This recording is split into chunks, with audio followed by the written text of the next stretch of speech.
The highway was quiet that night. Too quiet.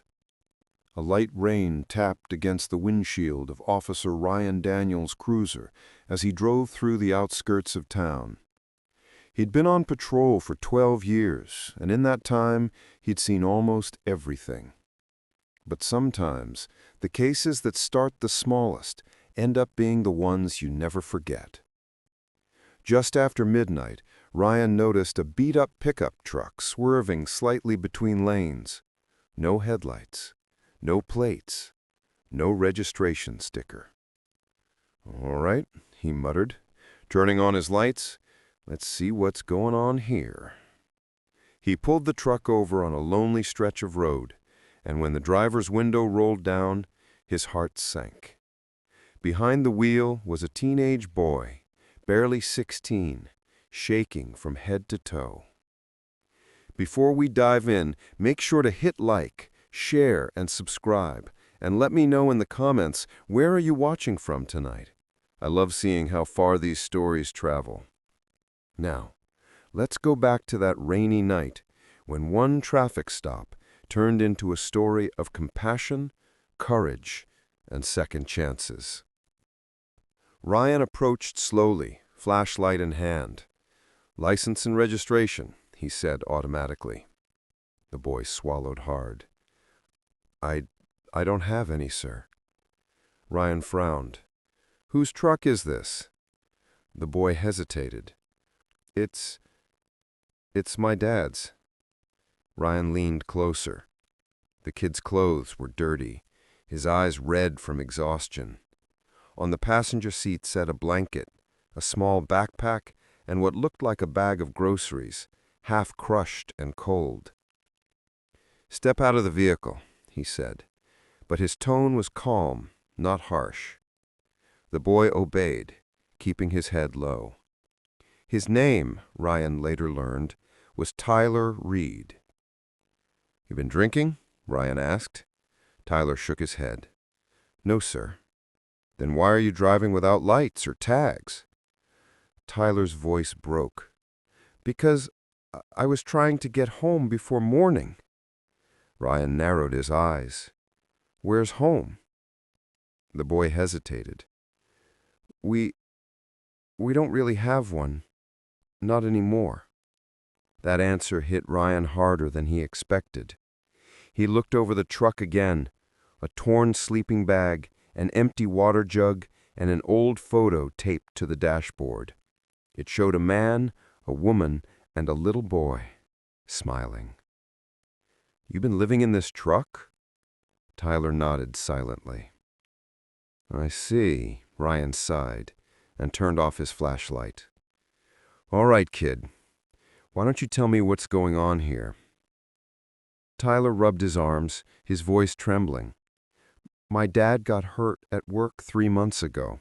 Construction accident. He hasn't been able to move much since. Mom lost her job. We tried to keep up with rent, but..." He looked down. "We got evicted last week." Ryan's throat tightened. "So where are they now?" "They're in an old rest stop down near Route 9. It's the only place with a roof we could find." Ryan looked at the kid, rain dripping down his face, clothes soaked, still trying to act brave.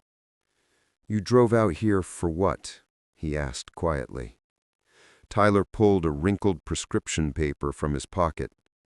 "My dad's meds. He ran out, and the pharmacy in town closes at midnight. I was trying to get there before it did." Ryan stared at the paper for a long moment. "You stole this truck?" Tyler shook his head fiercely.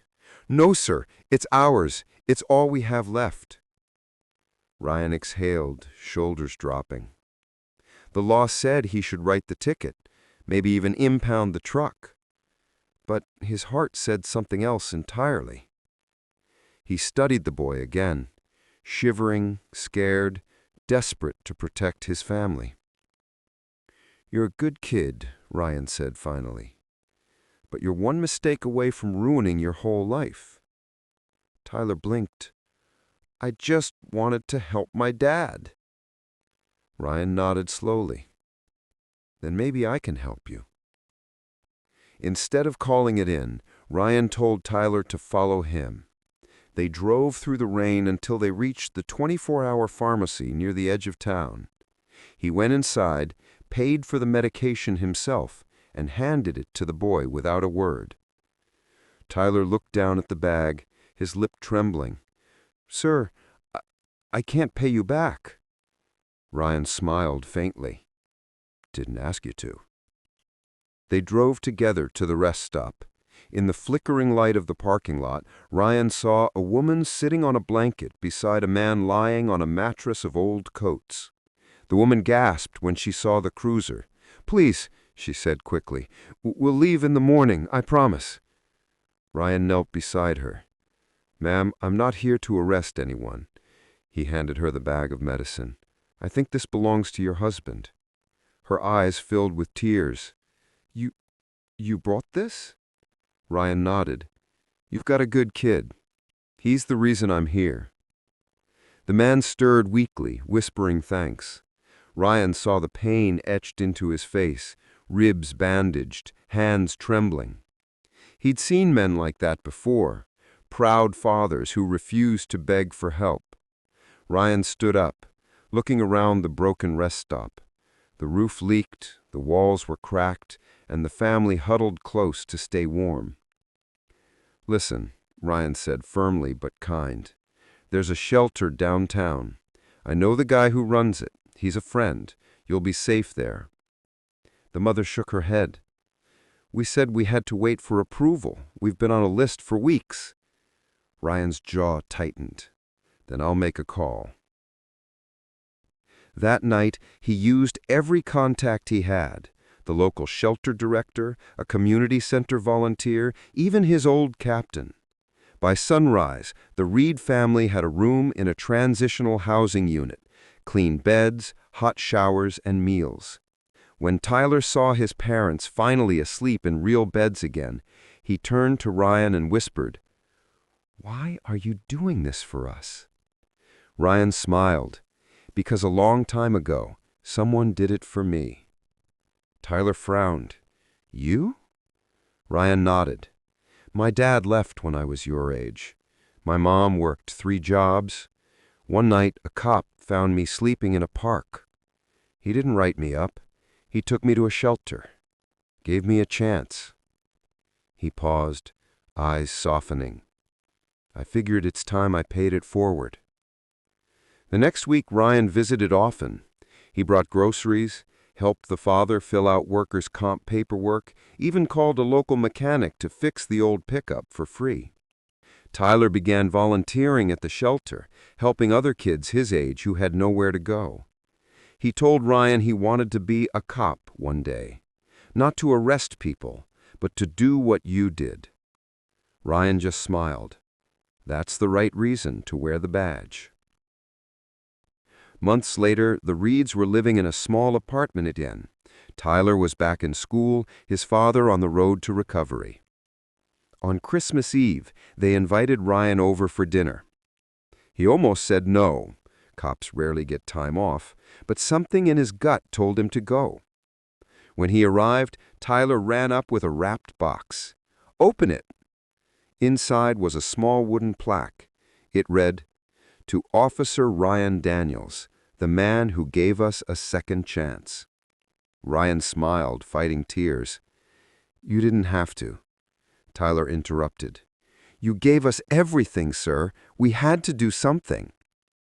That night, as he drove home under the falling snow, he thought about how close he had been to just writing a ticket that night, to treating Tyler like every other violation he'd ever seen. But he realized something. Sometimes the job isn't just about enforcing the law. It's about seeing the person behind the mistake. If this story touched your heart, don't forget to like, share, and subscribe, and tell me in the comments, where are you watching from tonight? I love seeing how far these stories travel. Because sometimes the smallest act of compassion can turn a routine stop into a story that saves a family.